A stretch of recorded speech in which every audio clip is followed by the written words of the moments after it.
Welcome to the Appellate Division, First Department. We have about 5 hours of argument time requested, so only ask for the time that you need, not the time that you want. We are familiar with the briefs and the records, and if we have more questions, we will keep asking after the light goes out. People versus Tooks. Submitted. Caitlin versus Nick and Duke. Submitted. Donald versus Maria Z is submitted. Great Lakes Insurance versus Gordo McCollis. Your Honor, 3 and 2. Is anyone else here on it? Yes, Your Honor, 5. 3 and 2 you asked for? Yes, Your Honor. 3, 2, and 5. Casman versus Josephs, appellant? 5 and 3, Your Honor. Respondent? 5, 2, and 5. DiMaggio versus Port Authority of New York and New Jersey? Submitted. No one wanted to come today because of the rain. DB Oraria versus Nelson, appellant? Respondent? 6, 1, and 6. People versus Cannon, appellant? Respondent? 5, 2, and 5. Mandrakia versus Renovate Creative Sourcing, appellant? Appellant, can I get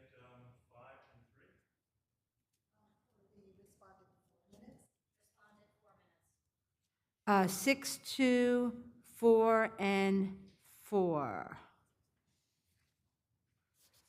Glebo Realty versus Dietrich, appellant? 2.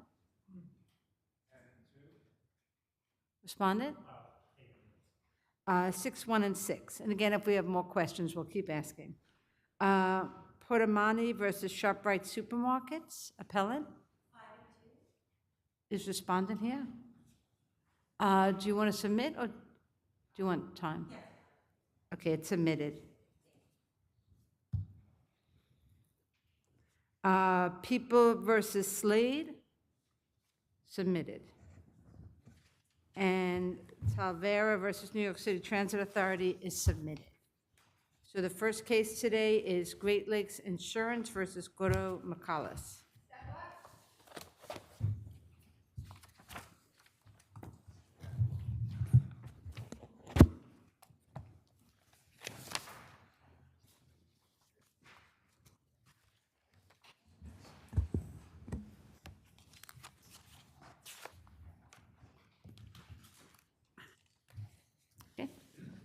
May it please the Court, my name is William Bennett from the firm of Blank Rome, and I represent the appellant George Gordo McCollis, a resident and citizen of Greece.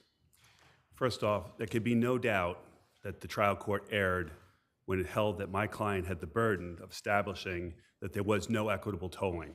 Even if this court were to honor the doctrine of equitable tolling, that burden rested with respondent. And in order to meet that burden, they would have to show some sort of affirmative wrongdoing by my client, which would have barred them from timely filing the complaint. What did my client do? Nothing. There's no allegation that they did anything wrong to bar or affect their filing of the complaint. In fact, if you go to the record on appeal, pages 45 through 60, you'll see that Mr. Gordo McCollis was communicating with all of the stakeholders about the condition of the vessel and the fact that the owner would not pay for the repairs in Greece. My client was an executive for a ship management company that had the contract to manage the vessel on behalf of the owner with limited responsibility to pay for any repairs. What about the argument made that there was no way they could have known about it initially because of the way that the events unfolded, and that they only became aware of your client's actions once the depositions were completed in December 2018? First that they off, couldn't have known about those allegations. First off, that argument doesn't exist in the equitable tolling. Their ignorance of the facts is not an excuse. It has to be an affirmative wrongdoing by us to influence them not to bring the complaint. You know, it's funny because the court below used equitable tolling, and it's really equitable estoppel is the proper the Correct. proper doctrine that we're grappling with here. If you were even to apply that here. So Mr. Gordon McCollis was well known to everyone. And in the maritime industry, everyone knows when there's an abandonment of the vessel, insurance is cut off. And if you read their complaint, what they argued was when Mr. Gordon McCollis went to the Greek authorities, which was as a matter of law, he needed to tell the Greek authorities, owner is not paying me, I'm canceling the ship management contract. Once he did that in Greece, that led to the precipitous effect of the insurance company canceling insurance for the vessel. Nothing we did that was wrong. Mr. Gordon McCollis did nothing wrong. He is like a superintendent of a building who asked. Go ahead. He canceled the insurance policy, didn't he? He did not. He did not cancel the insurance policy. What he did was notify the Greek authorities that his ship management company was not being paid by the owner of the vessel, which was the Piraeus Bank and others, that he was not being paid, and he was canceling the ship management contract. And did that happen automatically then, that the insurance was canceled when Phoenix made that announcement? No, then what has to happen is the American Club, which is here in New York, who was dismissed from this case because they rightfully canceled the insurance, has the right to cancel it under their rules, which are published. You can look at their rules online. Anyone in this courtroom can. So it's well known that once that vessel is abandoned, insurance is going to be canceled. It's nothing. You say Mr. he didn't McCollis. cause that. You say he didn't cause that to happen. He did not.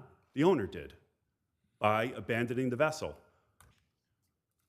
Well, there's a question about ownership too, issue of fact about who does own Adamastos Shipping, correct? I mean, at least there's an issue of fact. I know you say that there are other people that own Adamastos Shipping, but there's issues about whether or not Mr. Gordon McCollis does as well. There's no financial interest in it. There's no finding in the lower court that he did.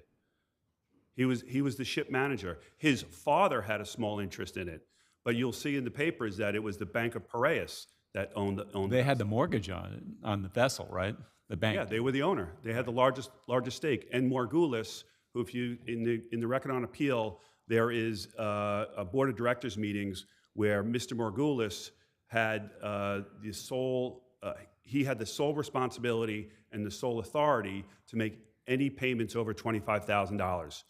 The ship manager, Mr. Gordon McCollis, my client, did not. I feel like I don't know if my colleagues agree, but that the plaintiff has done a good job pointing out Mr. Gordon McCollis having influence over all the major players here. However, you're making the point, which is different, that this was all transparent and well known to the plaintiff. Of course, if you look at the record on appeal, there's multiple emails going back and forth, including the father of the founder of the Chalice firm, where he was on for the cargo owners. And there's multiple correspondence going back and forth where Mr. Gordon McCollis is telling the stakeholders that as the ship manager, he has spoken to the owner, and the owner does not have the money to pay for the repairs, and that the stakeholders need to share in the cost of getting that vessel out, which is common in the maritime industry. It's called general average. Anyway, but that's neither here nor there. But aren't the allegations that of the three people that you just indicated that he's literally all three people? Is it the ship owner, the ship manager, and the last entity that you just referenced in your statement? The allegations are that your client has an interest in each one of those, so he's talking to himself. No, we're beyond the allegation standpoint. This is a motion for summary judgment. They had. Yes, I'm very aware of that. I've read the briefs, but what my point is that you're saying that there's no issue of fact when just based upon your statements, he's talking to himself at every stage. Who is the independent person? The independent person is the owner of the Adamastos, which is the Bank of Piraeus, and Mr. Margulis and Mr. Gordon McCollis' father. Mr. Gordon McCollis, the defendant, was an executive at a ship management contract who is not the owner of the vessel. But we're talking about the tolling. What did we do affirmatively to stop them from filing a complaint on time? Nothing. There's no allegation. Thank you.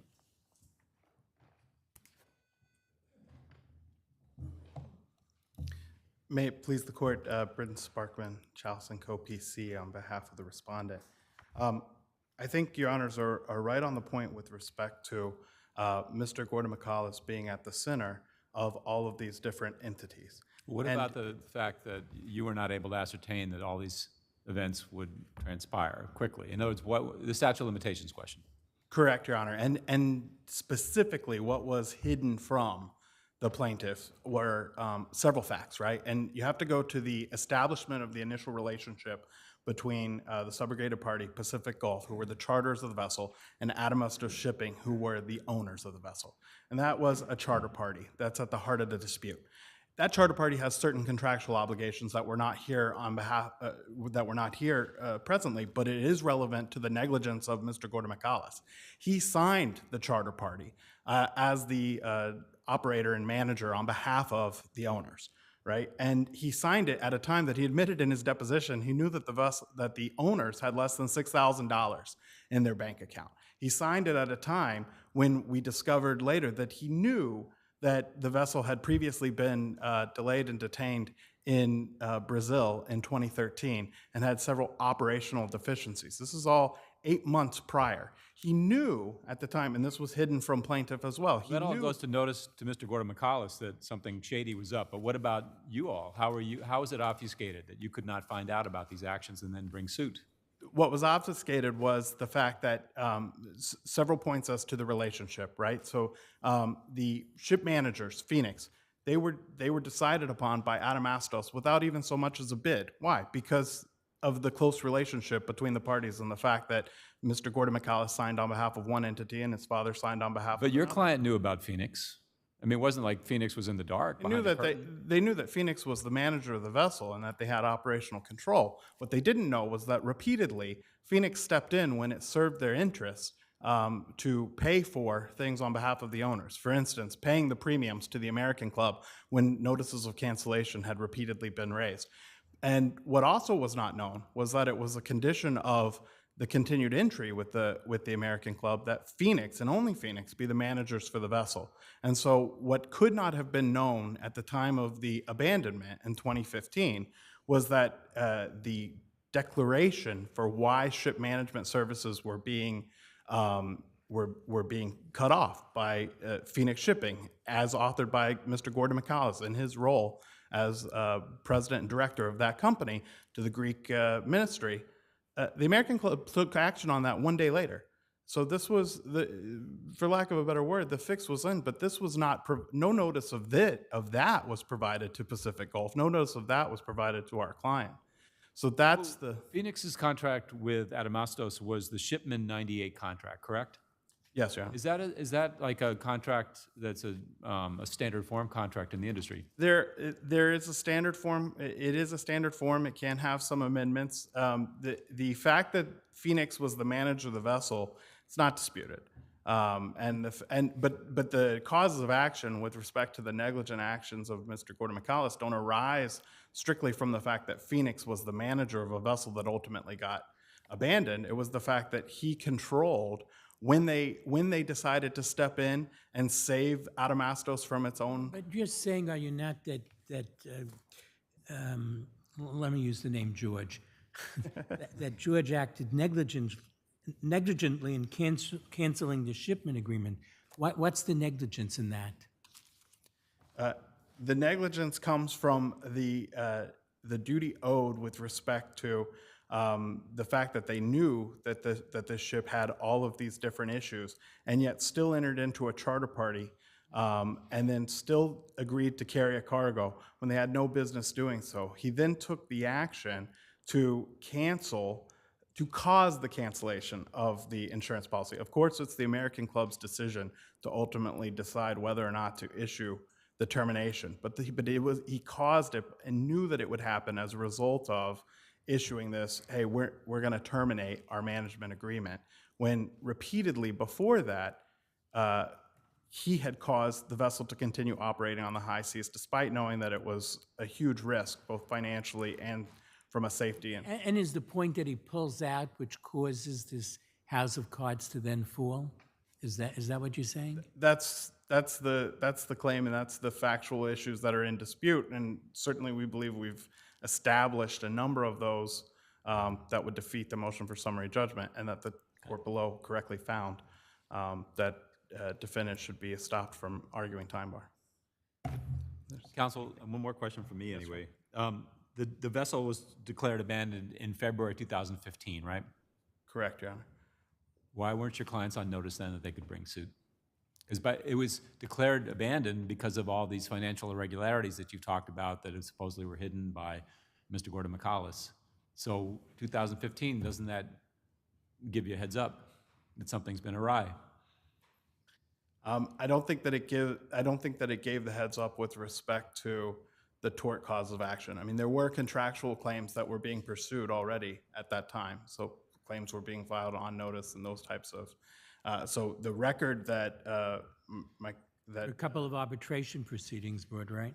Yes, Your Honor, the arbitration proceedings and the record that the appellant points to is a lot of argument back and forth between attorneys, most of which is on a without prejudice basis. There's a big leap between an owner not willing to pay for repairs versus someone who's standing as a director and owner and operator actually kicking off the series of events that led to the abandonment here. Thank you. Thank you, Your Honors. Just quickly go into Your Honor's question about the negligence. It's a great point. Where did that negligence, if it was deemed to be negligent, occur? It occurred in Greece when he filed the application under Law 360 in Greece, not in New York. So we have a Greek ship owner who abandons his ship in Brazil that causes damage to a Japanese cargo owner. Counsel, didn't we already make findings in our first decision from the appellate division where we affirmed? That was on a motion to dismiss, It and there was wasn't only a motion to allegations. dismiss, but we clearly made very specific factual findings with There respect. were no factual findings there, We made Your Honor. findings with respect to personal jurisdiction, and the only thing that's changed since then is an arguably inadmissible affidavit. So what about that affidavit changes our analysis with respect to personal jurisdiction? Because we have What's counsel. refuted? Because we have counsel here who has just confirmed for the court that the only negligent act by Mr. Gordon McCallis occurred in Greece. That was a precipitous That's negligent not act. what he, that's not what he just said. That was the response to the judge's question was, what was the negligence? And he said it was the canceling. Wasn't the negligence the entire allegedly fraudulent scheme which There involved was no fraudulent insurance? scheme. There was no fraudulent scheme. Allegedly fraudulent Counsel, scheme. if you stop interrupting my colleague here, I can understand her question and understand your response. Sorry, Your Honor. Thank you. I don't have any more questions. I have a But question. I think, you know, Judge Kern's point is a problem for you, that, you know, you look at our prior decision, and I know it's a pleading motion and this is summary judgment, but the way we spoke in that decision sort of is pretty much close to a finding against you on the jurisdiction issue, and go ahead. During that argument, I was asked about the tolling and about what the affirmative wrongdoing was. And the judge turned to me and said, Mr. Bennett, it's just an allegation. It's a motion to dismiss. I asked this court to consider, what is the affirmative wrongdoing of Mr. Gordon McCallis that barred respondent from timely filing a complaint? There is no allegation in the record that we Thank did you. anything wrong. Thank I'd you. just like to ask one thing, if I may, a clarification. Counsel, you indicated earlier that any payments in excess of $25,000 with respect to Adamastos shipping could only be authorized by Mr. Morgales. Is that Correct. correct? Correct. Isn't it true that he had to act jointly with Mr. Gordon McCallis, his brother Estafios, and also several other people? It wasn't a unilateral decision whether or not to expend $25,000? Mr. Morgales had the sole authority to spend above $25,000, and then he would go to Mr. Gordon McCallis for a second of that. But you could not spend any more than $25,000 without Mr. Morgales' approval, and that's in the record on appeal. You'll see it in the minutes. Thank you. Thank you. Casman versus Josephs.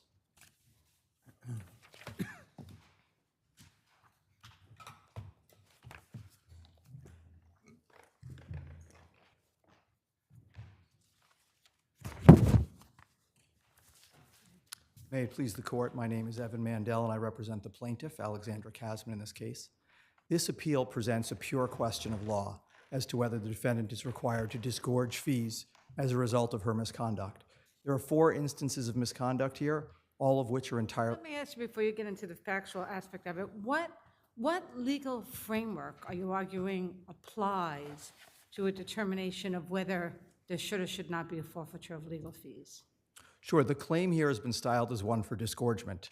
And this court and the Court of Appeals in numerous cases have set forth the requirements for And disgorgement. what is your understanding of what the standard is for a claim for disgorgement of legal fees? Sure, an attorney is required to disgorge fees whenever she committed misconduct that would warrant a discharge for cause.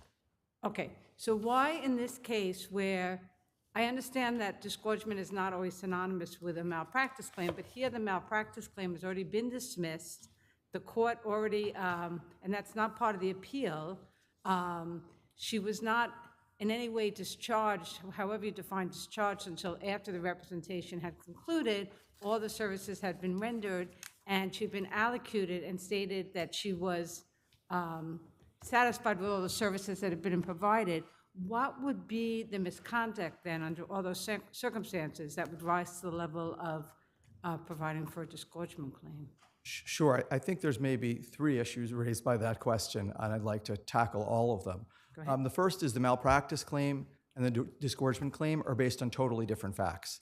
And the second Well, department, obviously, some of the allegations of wrongdoing are involved in both of them. I mean, if there's a claim that she should not have given up the maintenance when he passed away, that's clearly a malpractice claim, even though you also want to style it as a disgorgement. So there's clearly overlap. So maybe just talk about what misconduct there is separate and apart from the malpractice that you think creates a sure. disgorgement claim. The only misconduct that overlaps is the alimony. And just the other 3 instances of misconduct, her encouraging other people to sue Ms. Kasman while she was representing Ms. Kasman, and either offering to represent or actually representing those other people who were she was trying to induce to sue, and not just to sue for anything, but to sue for an illegal contingency, breaching the attorney-client privilege, and taking disputed funds from the escrow account. She shared some information with her son? That's correct. And how did that emerge, and what's the impact of that on the case? We learned about that after the conclusion of the representation, and we learned You about must that. have gotten the discovery of her emails, so you saw Correct. that she sent her son an email about the case. Yeah, no, well, what she actually did was she blind copied her son on emails to Ms. Kasman, which revealed their secret settlement strategy. And she hasn't proffered any reason for doing this. There is no reason for doing this. She says there was a fee dispute at the time, but there being a fee dispute, maybe under certain circumstances might justify disclosing privileged information to a court. How does that relate to discharge for cause? We just talked about what the legal framework is, that it has to be equivalent conduct that would justify discharge Sure. for cause. How does that type of behavior rise to the level of discharge for cause? Sure. Any breach of the ethics rules warrants discharge for cause. What the Court of Appeals said in Campanola was that attorneys are, quote, held to the highest standards of ethical behavior. So if you breach the ethics rules, you are on the hook for disgorgement. And we cite numerous cases where the misconduct was a lot less egregious, where there was disgorgement than in our case. So we cite the Squarey case, where the assignment of another attorney to try the case was misconduct that warranted disgorgement. Communicating with a represented party in Satin, disgorgement. The repeated failure to return. You're citing cases. Look, I mean, I don't want to be misunderstood. I'm not saying that she shouldn't have sent such an email to her son, but you're citing as cases in which these breaches have an impact on the case. You don't suggest that this email that she sent to her son had anything to do with the case, except it is something which she clearly shouldn't have done, but it had no impact. Sure, and the courts have said again and Am again. I wrong about that? Well, the alimony issue definitely had an impact. She received $900,000. You said you're the not son. counting on that already, because that's part of the malpractice claim. No, we absolutely are counting on that. I Telling misspoke. her son had an impact on the alimony? No, with respect to the other 3 things, what I would say is that the courts have said again and again that it's not necessary to prove damages with respect to in order for disgorgement to happen. The Second Department said that in Bauer, Clusa versus Lychee, U.S. Ice Cream versus Bazaar. In each and every one of those cases, there was no damages, but there was disgorgement. Thank you.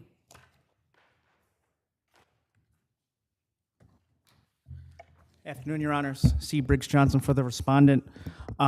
So when I first came into this case, I read my adversary's brief before I understood what was going on, and I was like, wow, these allegations are really bad.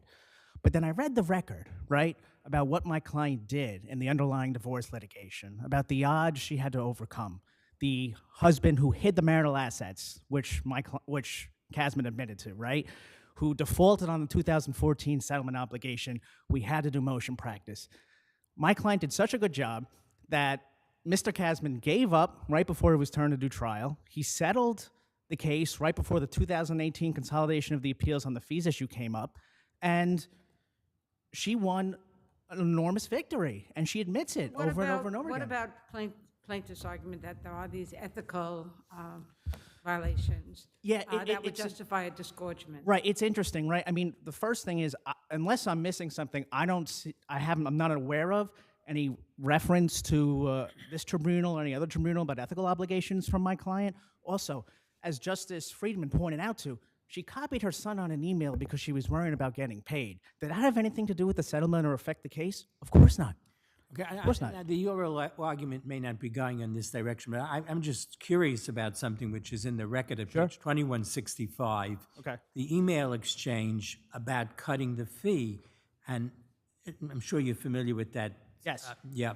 So it says, I have agreed to allow Alexandra a reduction to $600,000 from the $1 million plus $50,000 for the appeal.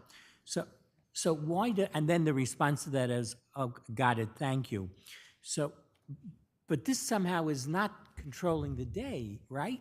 It's a very interesting situation, okay? My question is, why not? Okay, so first we have the retainer agreement, right? Which is clear, unequivocal, it governs the fees issue at the prime rate. It's the foundation of the fees issue, right? I bill you at $4.50 an hour. I send you invoices every 15 days. You don't challenge them. It's an account stated. Can't the parties enter into an agreement that they're going to agree that there'll be a reduction of fees despite the existence of the retainer? Perfectly fair response. And I think And in making that agreement, are they now creating a new contract outside of the retainer agreement?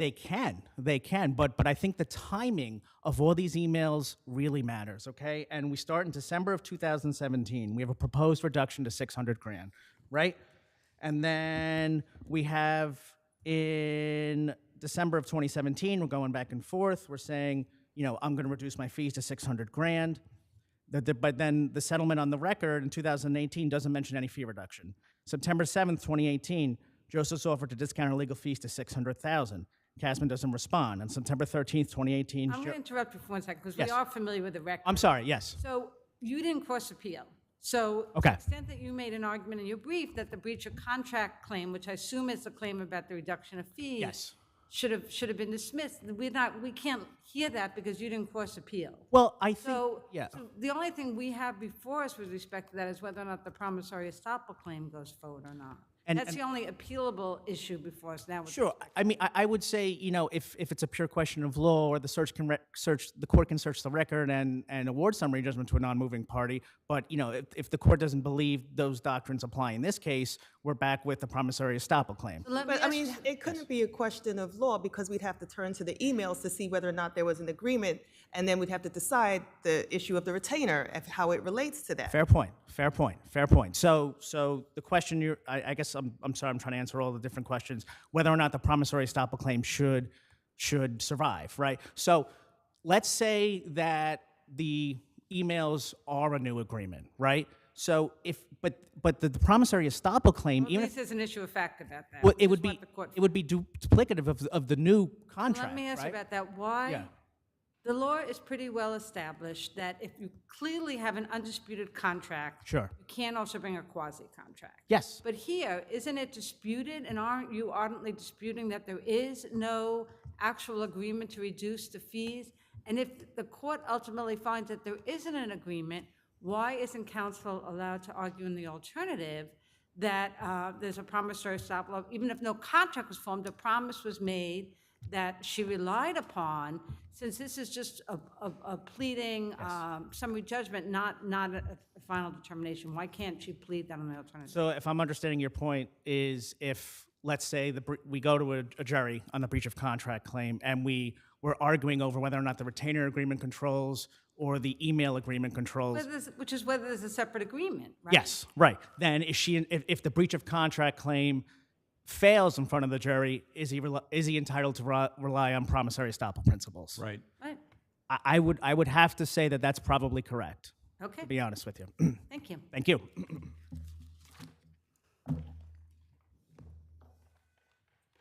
Counsel, I'm looking at the record, page 455, which says fee distribution schedule. Are you familiar with that? I am, Your Honor. Okay, so it begins by saying Bonnie 600,000, and then it says breakdown, and then it's got a signature of the plaintiff and the defendant. But then it's followed by blank lines. Would you discuss this document within the context of the emails and everything that's just been said, please? Sure. The final settlement agreement between Paul and Mrs. Kasman was signed around September 12th, 2018. On about September 13th, 2018, Ms. Josephs asked Ms. Kasman to come to her office, didn't tell her why, then presented her with this document. She said, she suggested that these were the same set of payments that are set forth in the December 2017 fee and interest waiver. In fact, the first several phases are the same. The last phase is different. The last phase provides for Ms. Josephs, to be paid a bonus of $250,000. Ms. Josephs, both parties totally agree on the testimony on this point. Ms. Josephs asked Ms. Kasman to sign the signature line corresponding to each phase of payments. Ms. Kasman was willing to sign the first line. When she saw that there was a $250,000 bonus provided for Ms. Josephs, she walked out of the office and refused to sign any of the other lines until Mr. Manfredonia could review it. And she obviously never signed it thereafter. I'd like to just return to the disgorgement issue for one moment. The disgorgement doctrine is not a discretionary one, it's a mandatory one. And the Court of Appeals in Campanola said that it is essentially one of the pillars that holds attorneys accountable in the state of New York. And the reason attorneys don't get paid when they violate the ethics rules is that they haven't done their job. An attorney cannot do their job unless they follow the rules. And the public will lose faith in the profession if attorneys aren't required to disgorge fees. Thank you. Thank you, Your Honor. DB Aurora versus Nelson.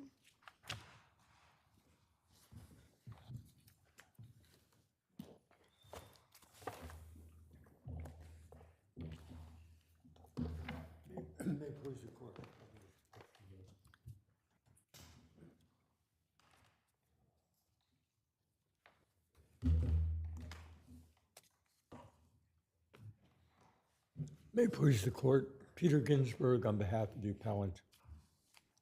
There are three reasons why the 3213 judgment was improperly provided. First of all, in looking at the guarantee, there can be no doubt that it was an instrument not only for payment, but for performance. Second of all, there are disputed issues of fact that should have precluded the granting of judgment. And third, there are extrinsic documents, indeed attached to Appellee's record, were 15 loan agreements. The damage calculations required review and scrutiny of multiple documents. But if there's any question, With respect to that last point, the amount owed, why isn't the Schleif affidavit sufficient to show the amount owed based on business records? Your Honor, that actually addresses all three of those issues, and I'm glad that that's where we're starting this discussion. Appellee sought interest dating back to the entry of a mechanics lien. Right, that was the initial default, they said.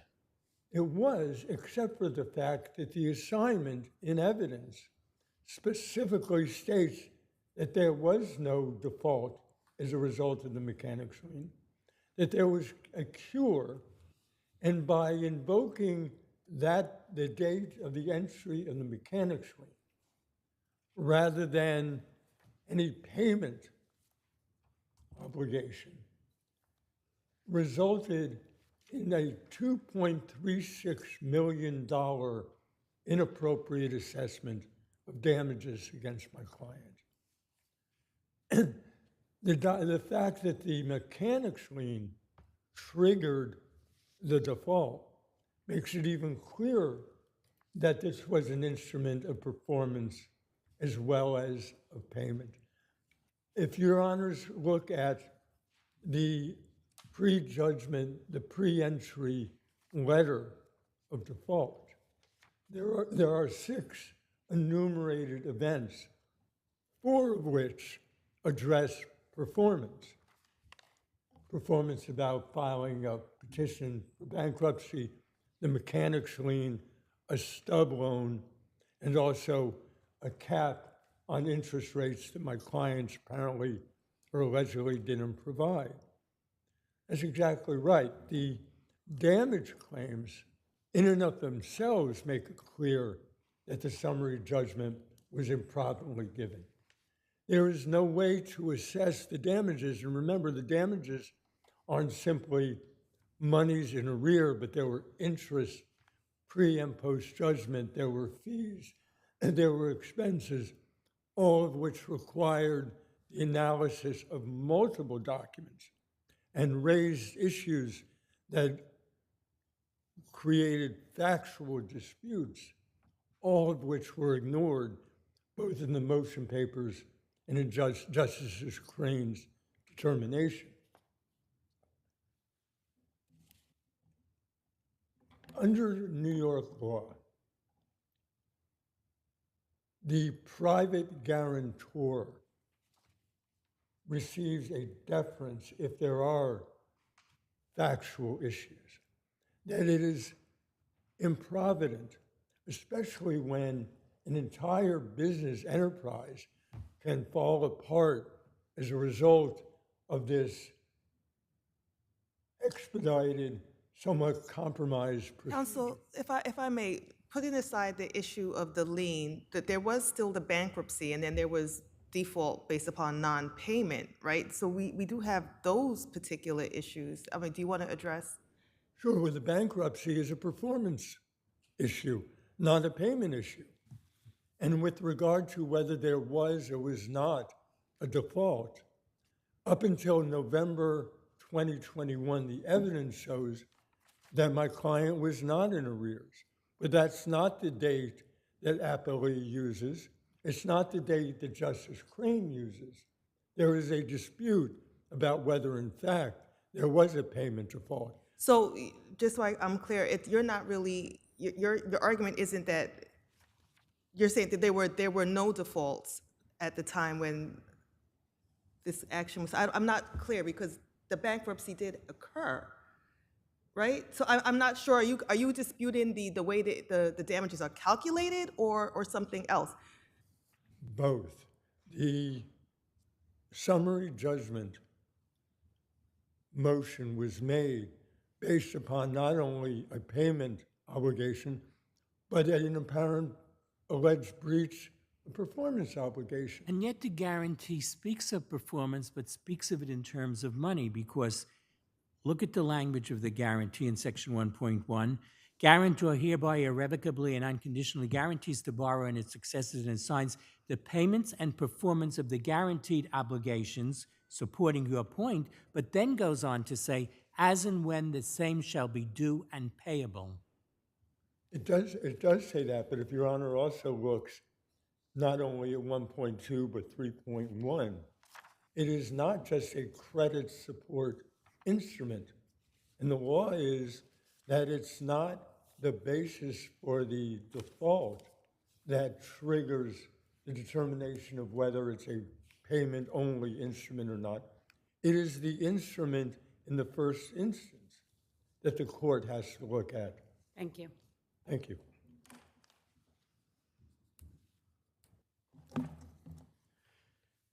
Good afternoon, and may it please the court, Jonathan Jordan on behalf of DB Auraria.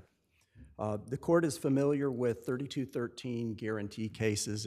It has an extensive amount of case law, and so I'll start with just an overview. The appellants do not dispute any material facts that establish the respondent's prima facie case. The existence of an absolute and unconditional guarantee, the amount of the debt established in Mr. Schleif's affidavit, and the non-payment of sums are all undisputed facts. That's our prima facie case. It was up to the appellants to raise issues of fact, and the issues of fact they raise are only relevant to defenses that under 2.11 of the guarantee they waived. The so-called hell or high water clause that says that the guarantor is obliged to make an unconditional payment without regard to. So what's your response to the argument that this wasn't a guarantee of money, it's also a guarantee of obligations, which might not be subject to CPLR 3213? Justice Friedman, you had stole my thunder earlier with some of your questions, in fact.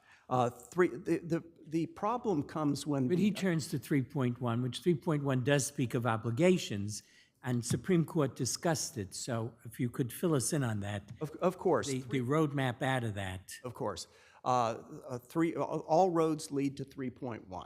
And 3.1 tells us what is the amount of the obligations.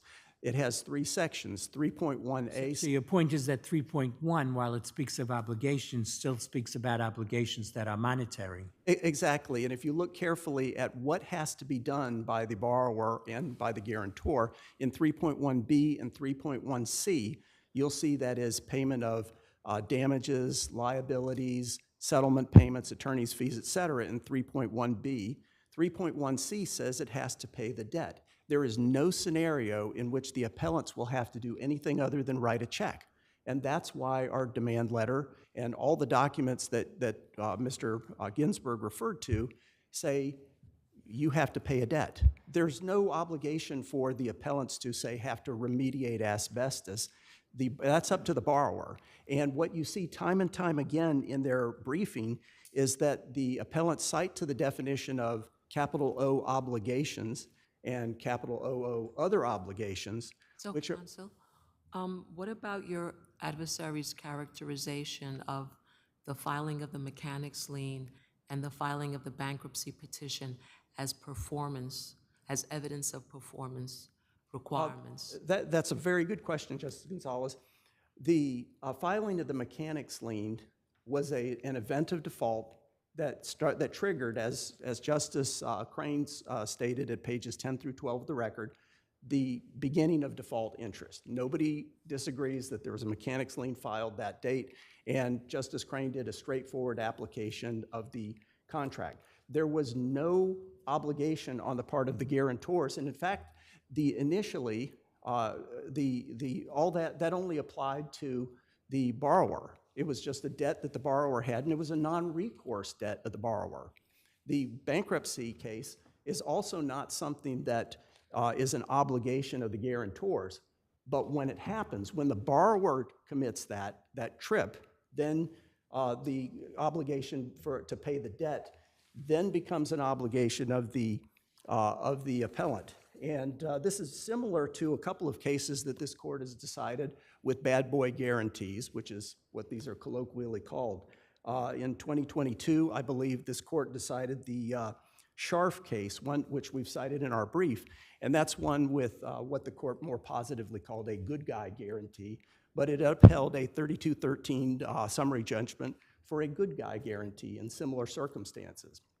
It's all about whether the borrower does something. There are many obligations of the borrowers, and the definition of obligation and other obligations, those go to the borrowers, not to the appellants.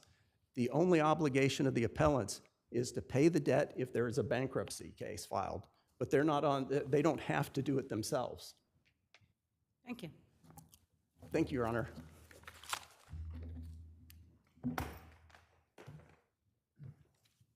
Interestingly, You know, Justice Crane relied upon 27 West 72nd Street note by LLC versus Tersey. Why isn't that a controlling authority? Because in that case, Your Honor, there was a guarantee of collection. And if you look at 3.1 in this case, the guarantee, this is quite clearly not a guarantee of collection.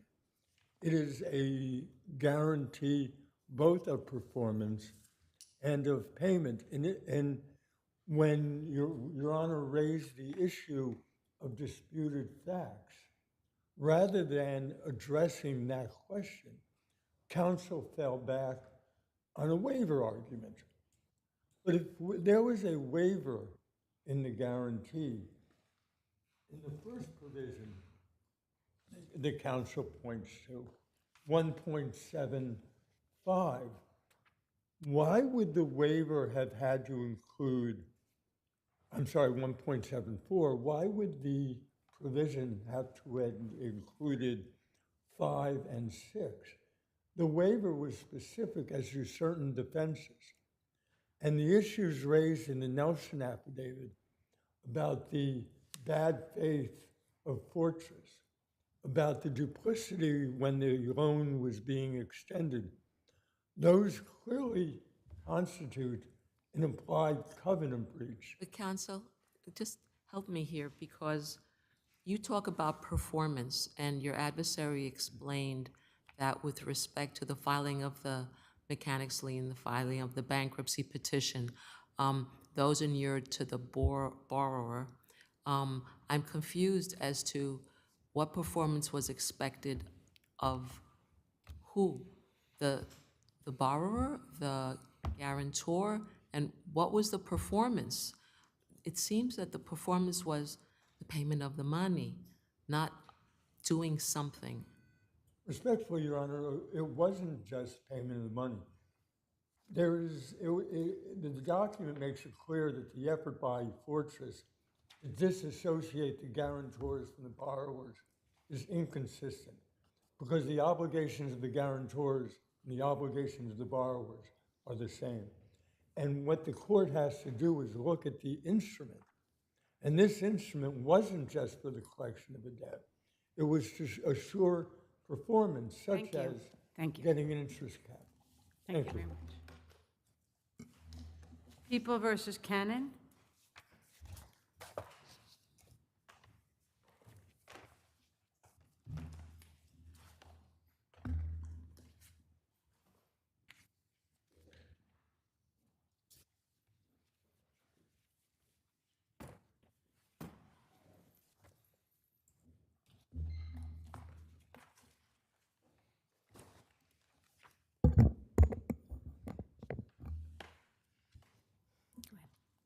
Good afternoon, Rachel Lindy at the Office of the Appellate Defender on behalf of Eileen Cannon. Eileen Cannon's current level 2 determination overassesses her risk, and the SORA court should have granted a downward departure. Before her SORA hearing, Ms. Cannon had been in the community since just 4 days after her arrest, which was her sole contact with the criminal legal system. The prosecution below considered Ms. Cannon to be a low enough risk that it agreed to an alternative. Counsel, I'm sorry, you also talk about reducing the points assessed, right? So just to eliminate one of those, release without supervision, wouldn't you concede that our decision in Diaz precludes you from making that argument? To the extent that the decision in Diaz did state that the relevant period should be post-sentence, we encourage this court to reconsider that decision as contrary to both the text of the guidelines, the text of the factor itself, which includes mental health supervision in addition to parole and probation. That's supervision that's post-release, right? What you were relying on is something that happened prior to her getting sentenced. So Ms. Cannon was released on bail 4 days after her arrest. She remained in the community until sentencing and thereafter, until her SORA hearing. And she had an alternative to incarceration plea, during which time, and 1 month after her arrest, she had voluntarily engaged in specialized mental health. But counsel, there was no supervision after she was sentenced, isn't that correct? That all the supervision that you're referring to, the program, all took place before she was formally sentenced?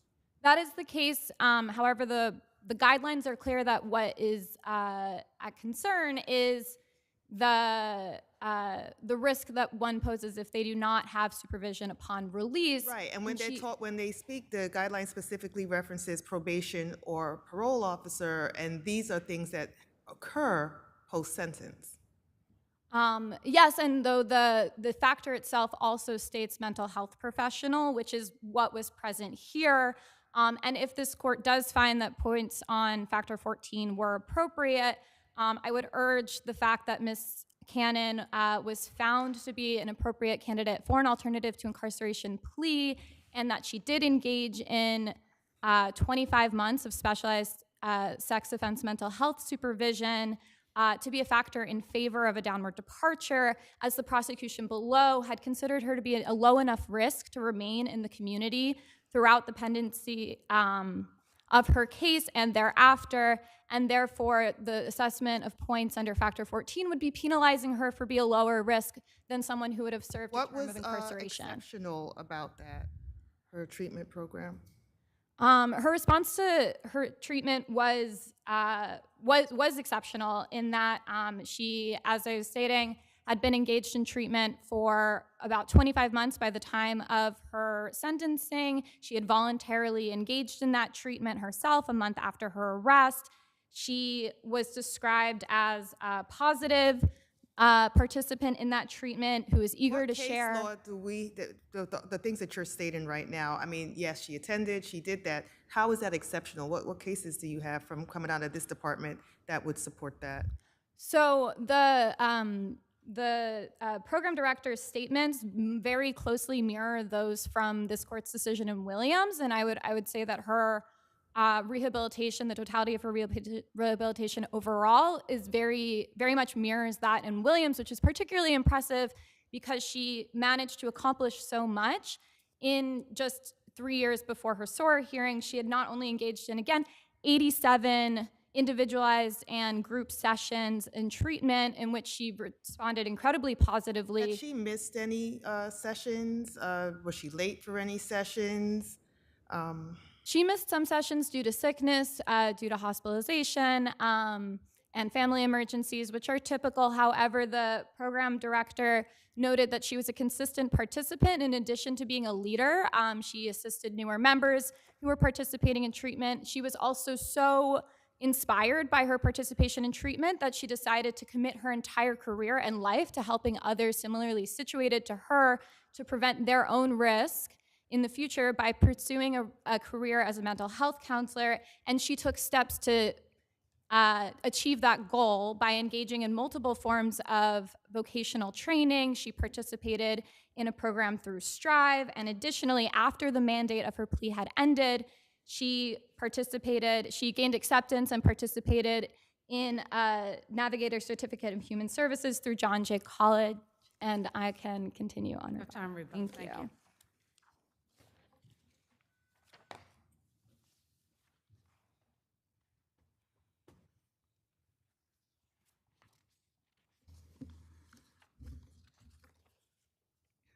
Good afternoon, Your Honors, and may it please the court. Julia Gorski for the people.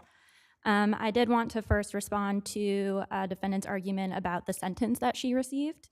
Her sentence does not contradict her level 2 assessment. Given the extremely disturbing facts of the underlying offense and the fact that it was defendant's first offense, the people believe that giving defendant the opportunity to participate into an alternative to incarceration program was a fair resolution. Counsel, do the people have an objection to keeping the defendant at level 2? Did I see that somewhere? I'm sorry, could you rephrase your question? Huh?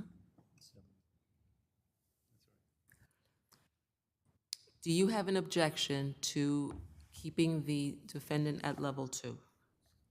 We would like this court to affirm defendant's level 2 SORA adjudication. So why are we here? They want a downward. They want a downward departure? Down to 1. Got this mixed up with the other one. Thank you. So in terms of the downward departure, your adversary seems to make a lot of, try to draw a lot of attention to her participation in the program, and that she to make it seem as she was exceptional. What is your response to that? Her response was not exceptional. It was adequate. It was fine. She completed what she was required to do under the plea agreement. If she did not complete the treatment and she got kicked out of the program or rearrested, she was facing between 2 and 7 years in prison. She's drawing likeness to the Williams case, which out of this department, did in fact grant a downward departure based upon exceptional participation, that Ms. Cannon is a leader. She's committed her life to doing mental health treatment and so on. So there's a couple of responses to that. First, Williams is drastically different from the facts of this case. In Williams, the defendant was incarcerated for 30 years, and the risk assessment instrument reflected the conduct that he committed as a 20-year-old. When he was being released as a 51 or a 52-year-old, this court agreed with the points on the RAI, but said that it did not reflect the person that he had become 30 years later. And so that was a rare case in which a downward departure was warranted, and it was not only his rehabilitative efforts, but also his significant mobility issues that would have precluded him from committing another sex offense. With respect to her vocational and educational accomplishments, this was not a defendant who had trouble holding a job and did not finish school. She completed her GED, she had steady employment, and at the time she already demonstrated that she was interested in helping others. She was a mentor at an after-school program that served middle and elementary school students, and this was a Title I public school. It served predominantly low-income students that were experiencing temporary housing and also disabilities. And as she noted herself, a lot of these students had a lot of issues, thoughts of suicide, rejection from parents for coming out as gay. This defendant, it's great that she has not had this conviction impede her going down that path, but it is not a reason for a downward departure. In terms of her performance, well, she did, as you said, what she was supposed to do, but in the course of that treatment, did she miss appointments? She did miss appointments.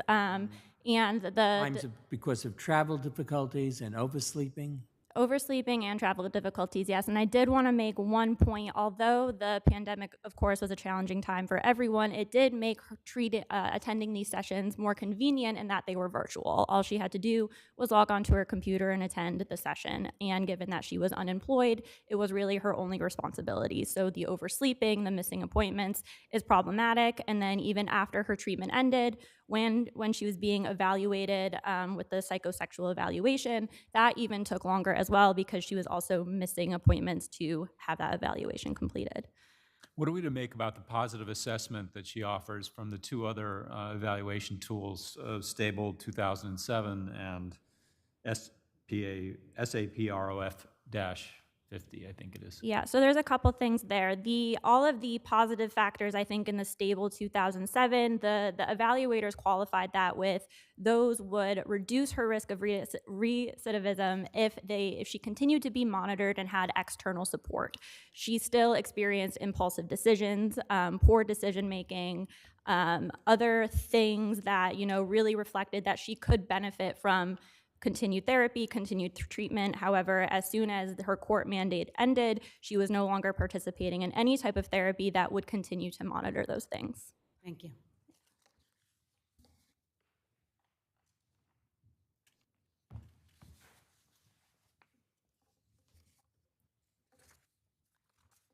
So just to respond to a few things, in terms of the evaluation, it's important to note that the ultimate conclusion of the evaluators was that she properly fit in the lowest possible risk level, and that was due to a number of positive factors, in addition to her individualized factors, saying that she had, in fact, successfully engaged in treatment and responded very positively to that. One additional factor that they noted is that the RAI, which was normed on men, overassesses her risk of reoffense. As women recidivate at a level of only 1 to 3%, they cited research and also applied that to her case specifically. Counsel, on a slightly different topic, the court had before it the school's investigation as well, correct? The SCI investigation? That is correct. Now, what are we to make of that? Has that been, because there's a lot of disturbing allegations in that investigation. Was that slate wiped clean by her post-arrest programming? So no one is disputing the seriousness of this of the underlying conduct, but what concerns might have arisen are addressed in the points she was assessed on the RAI. What is not addressed, and which is the purpose of the downward departure, is the incredible mitigation and her incredible rehabilitation since.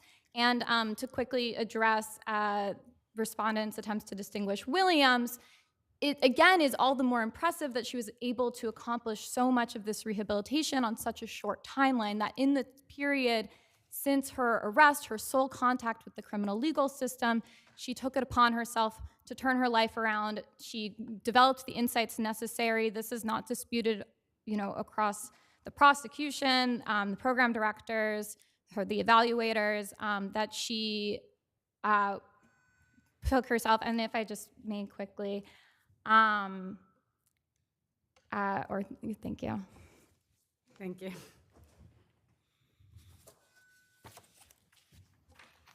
Mandrakia versus Renovate Create Sourcing.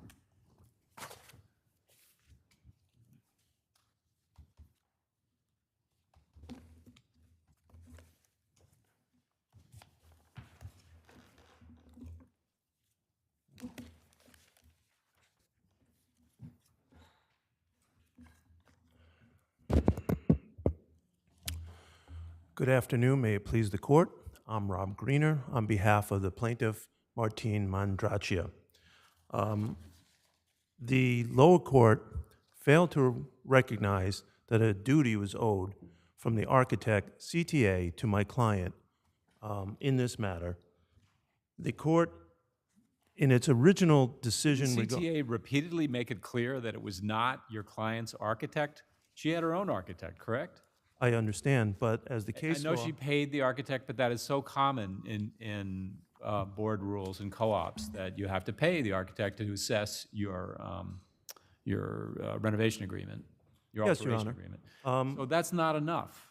And wasn't the payment made indirectly, in other words, to the co-op board and then paid out to the architect? yes, but that's form over substance. The fact of the matter is, the only billing that was submitted on behalf of the work that they were doing for my client. Weren't the invoices directed to the board? The invoices went to the managing agent, but in fact, it was only reference to the work that they were doing for the plaintiff and now other parties in the building. So do we have a description of what work was encompassed by the board's architect?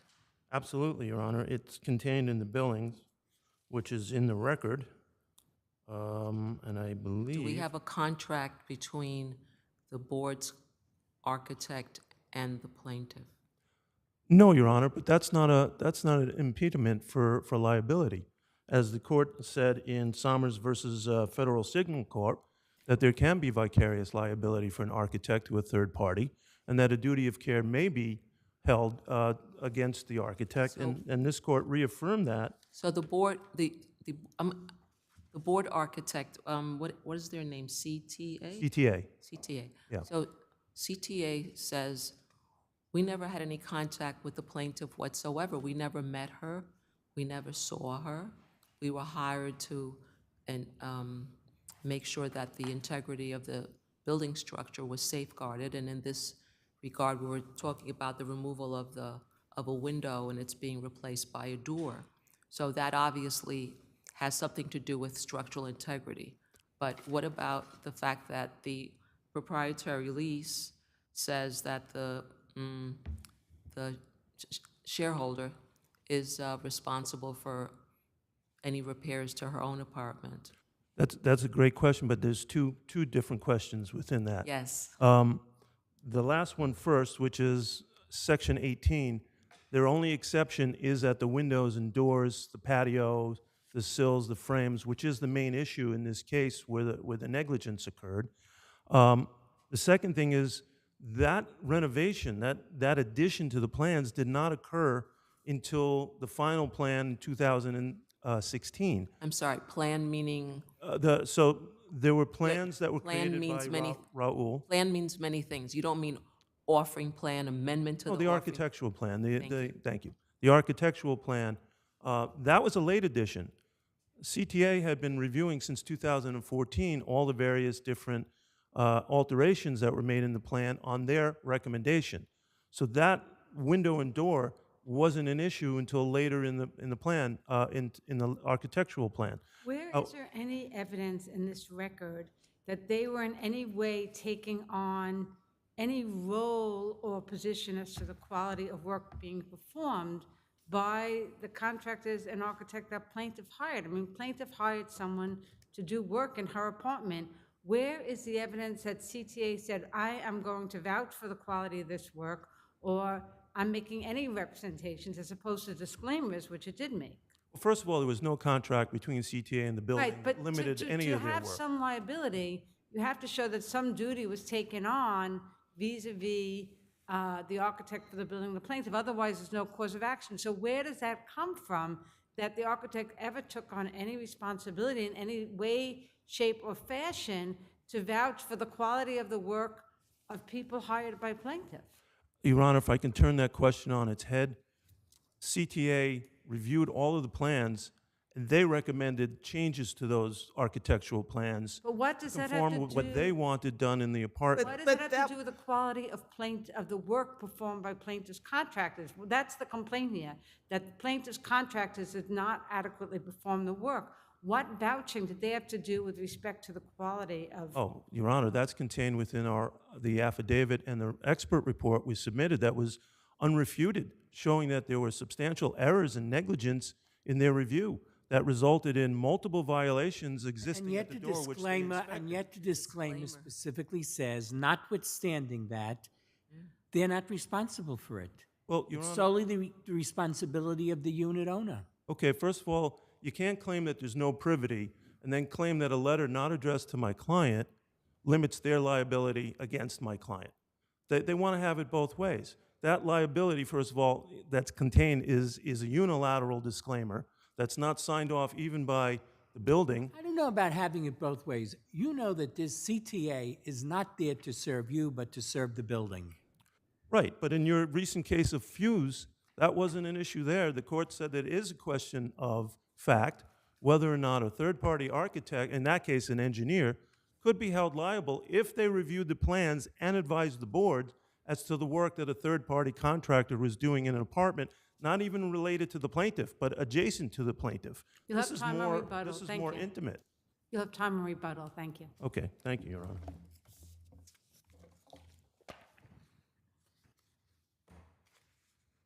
Good afternoon. May it please the court. My name is Lauren Donnelly, and I represent CTA in this action. Obviously, the lower court properly granted summary judgment to CTA. Number one, there's no privity of contract. There's no contract whatsoever between plaintiff and CTA. But Number by two, reviewing the plans, offering their approval, making adjustments, why couldn't the plaintiff rely on their work? there's no reliance because those plans, that review was only for the sole benefit, not of the plaintiff, but for the building, to ensure the structural and architectural integrity of the building. I mean, actually, you're on opposite sides of the equation. The plaintiff and CTA are on opposite sides. The plaintiff's got to get this through the board to do what the plaintiff is seeking to do, and the CTA is there to see whether or not what the plaintiff does satisfies the board, not whether it serves the plaintiff's interests. That's an issue between plaintiff and the board. CTA is hired by the board and solely has the contract with the board. The board takes those recommendations and ensures that any work in pursuant to the alteration agreement does not injure the structural integrity of the building. That does not transform this into privity of contract What on a about the professional payment of malpractice claim. What about the payment of the fees to CTA? As this court knows, the payment of the fees were directly to the board and then transmitted to the plaintiff. Plaintiff transmitted the money back to the board. It wasn't a direct relationship. There's no linking here. There's no direct contact. So, There were no communications Counsel, between. were there any HPD violations placed on the renovation? I'm not sure. I'm not sure. I haven't seen any, that's why I'm asking. Yes. Okay, so the plaintiff says, architect, CTA people, you walked into my apartment, a gut renovation, and you saw all of this shoddy work, and you said nothing, and you said you saw all of these violations, and you did nothing about them. You owed this to me because you're an architect, and I paid for you. She didn't. She did not pay for the work. The building charged her for the work.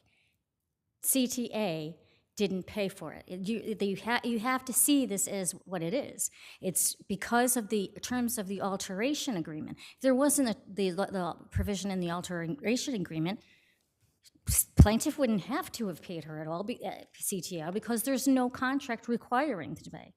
Again, there's no, CTA performed only inspections relating to the architectural and structural integrity of the building.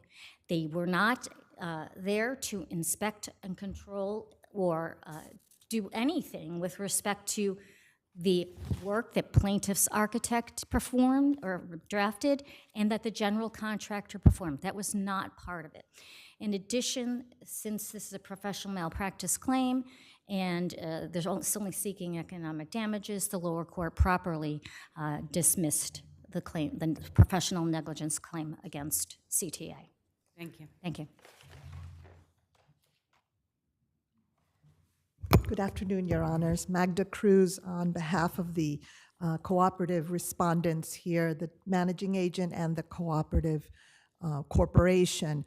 And I would like to just make it very clear that no, the record contains no violations by HPD or the Department of Buildings. And are those predicates for any MDL 78 claim that the plaintiff could make? That's my understanding, yes, Your Honor.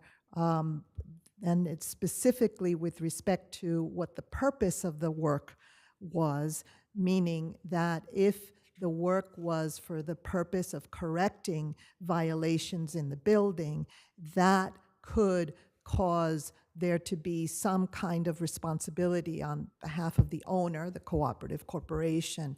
What about the allegations that there was some sort of duty to say that these contractors were unlicensed, uninsured? Right. The only, according to the alteration agreement, because I think that the court needs to, obviously, these are the binding contracts that control the relationship here.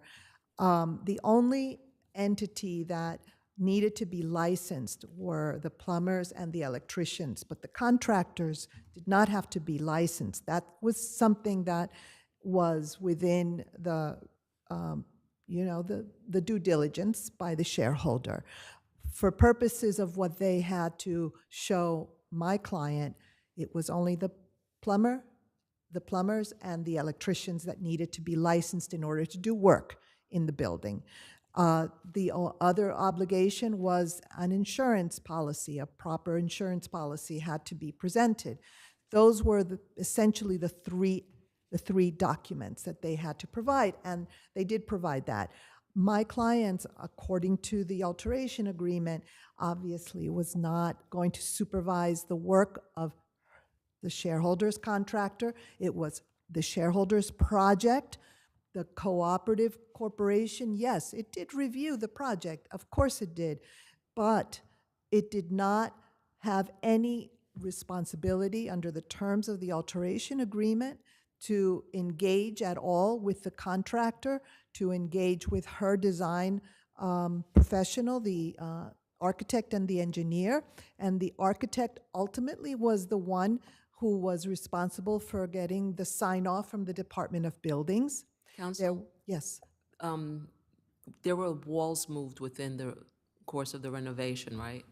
Were any of those load-bearing walls that could affect the integrity of the building? Yeah. My understanding is that they were not load-bearing walls. They were not load-bearing. They were not load-bearing. And so, to the extent that there was any issue with major changes in the building, I mean, in this apartment, again, the sign-off was obtained by the architect. The Department of Buildings inspectors never issued any kind of a stop work. Was there also a sign-off by the plaintiff's own architect? Yeah, that's who actually did the sign-off, not my client. This was self-certification, right? It was self-certification, yes. And all the problems that we know is self-certification. Absolutely, but clearly in terms of shifting responsibility,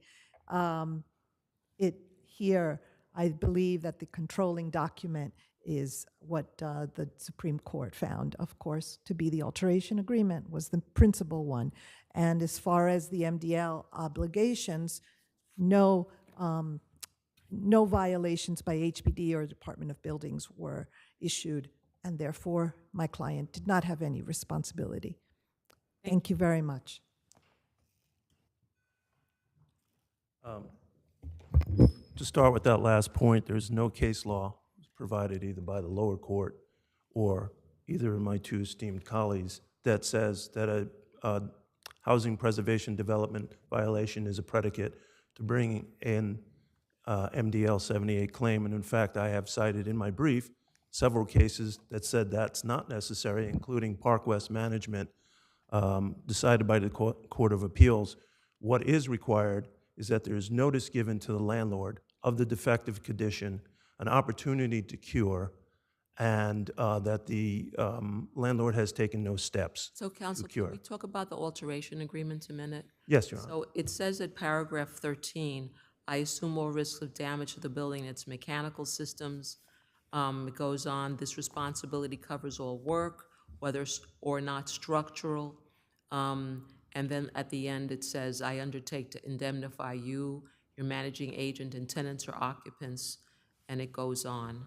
So how does this factor in? Okay, well, with regards to CTA, as I said, the negligence was in the review of the plan, the fact that they inspected and didn't file, as you pointed out rightly, any violations or even notify any of the stakeholders of violations. With violations, you mean HPD or DOB violations, right? Yeah, code violations that exist in the apartment. But were any subsequently found? I'm sorry? Were any DOB or HPD violations subsequently found? Yes, if you review the report of my licensed architect, there are numerous, and he cites No, the I code. mean that the city. Oh, no, there had issue. been no inspection prior to the action being brought. I don't understand. So the record doesn't have any post-work, I don't know if the word is work, but the post-work inspections? No, Your Honor. We have the expert testimony of a licensed architect who's familiar with all of those codes, that they exist. I've submitted pictures showing those code violations in the apartment as they exist today. Thank you. Thank you, Your Honor. Lebo Realty versus Dietrich.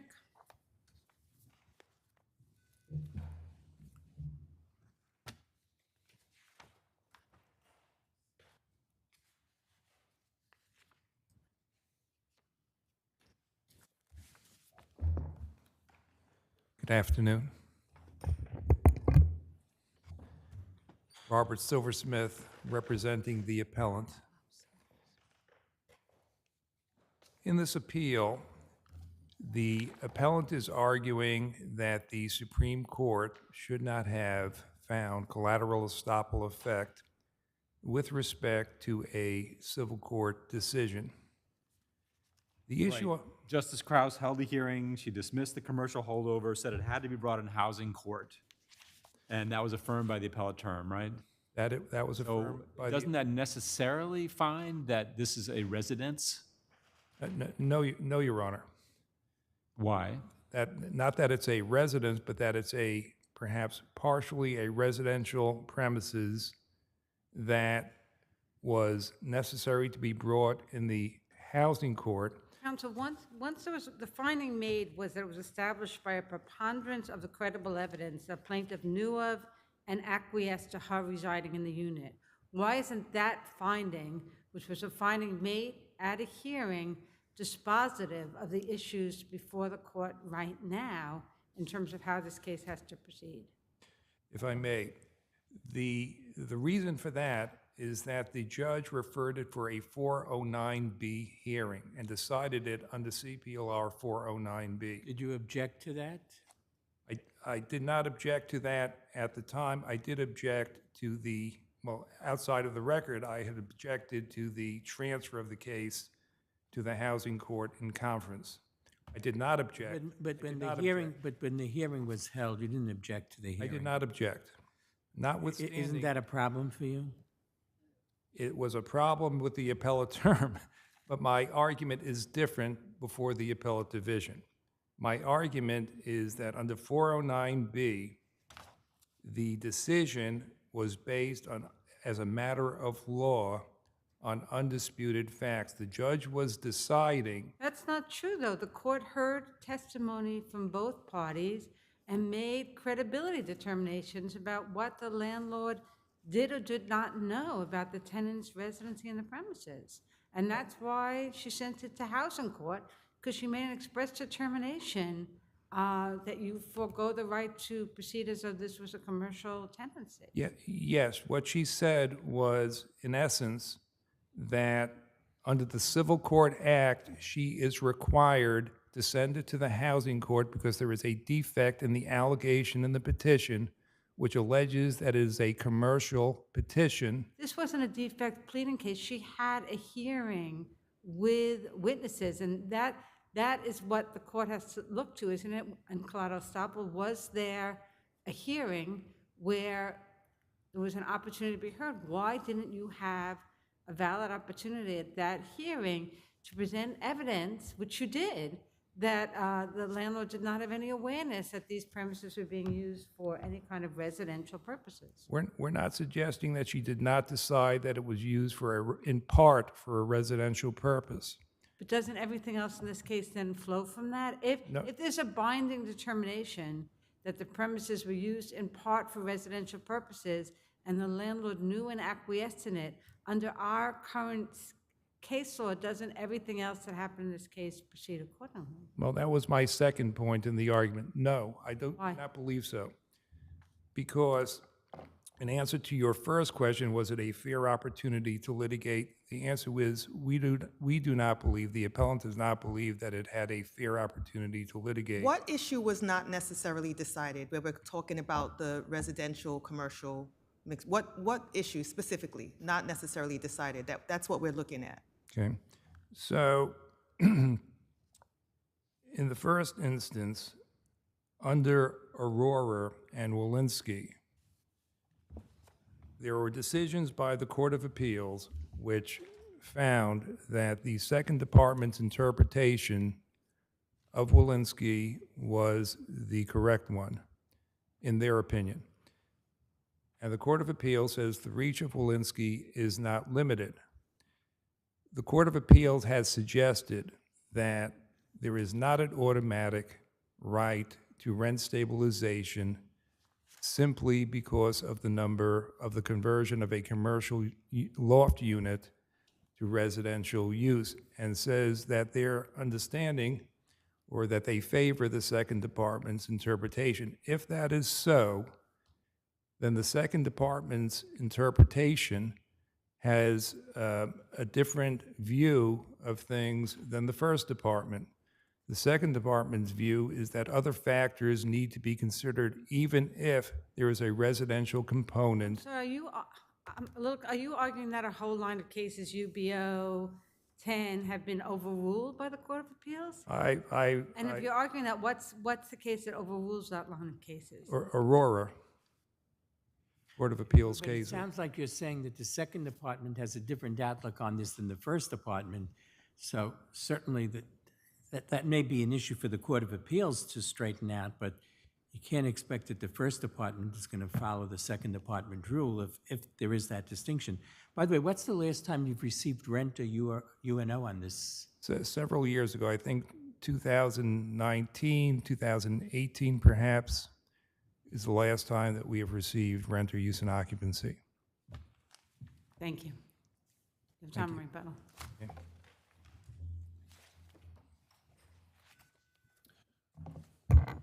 Good afternoon, Ronald Languedoc for the respondent.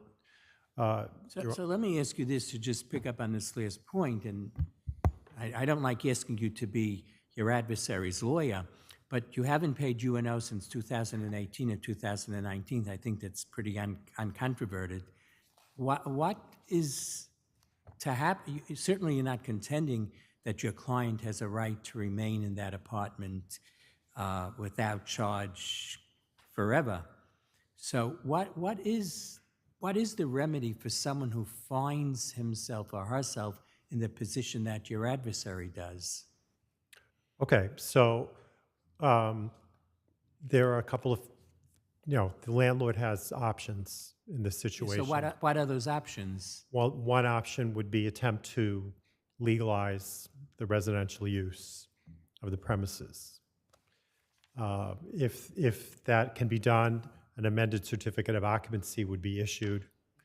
The DHCR, possibly this court, the Supreme Court or Housing Court, would establish the lawful regulated rent of the premises. So what do you say the CO, your adversary claims that it seems to me that their position is that there's a commercial CNO for this apartment. What do you say the CO is for this apartment? It's commercial, that's correct. It's a 5-story building.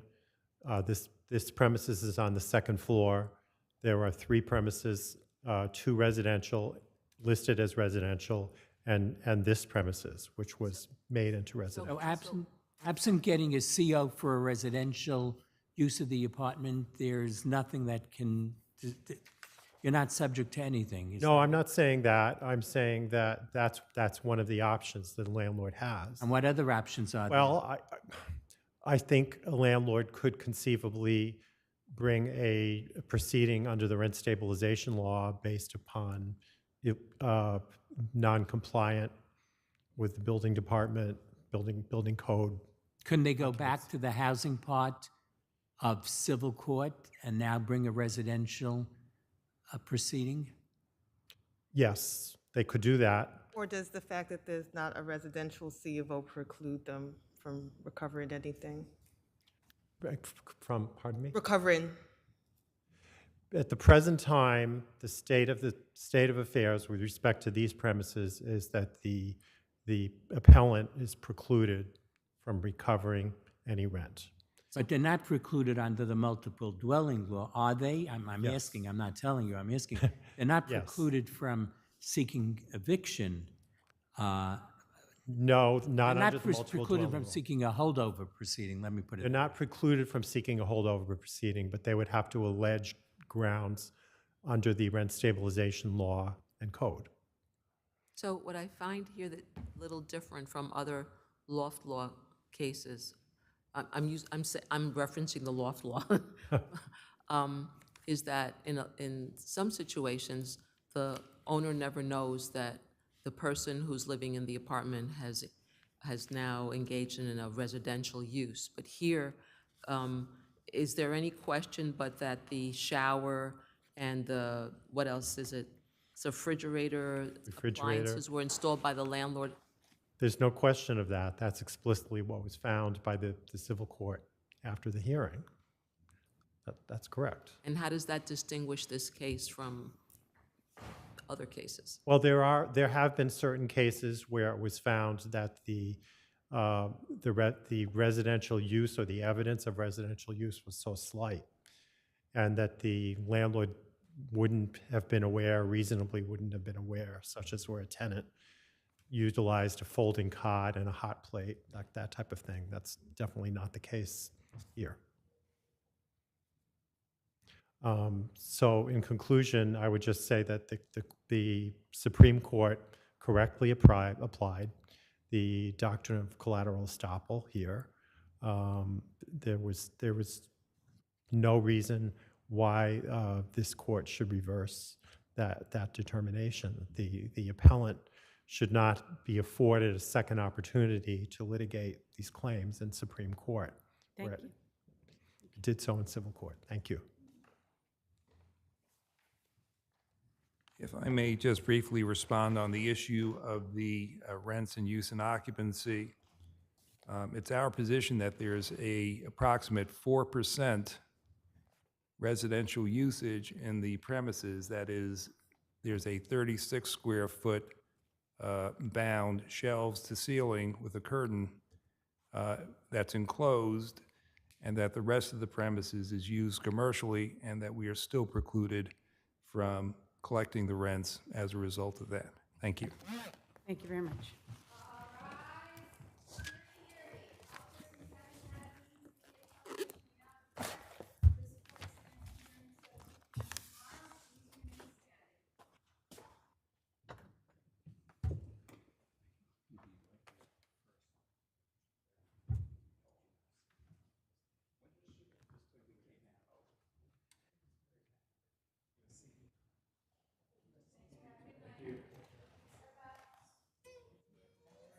I don't think I've ever been the last.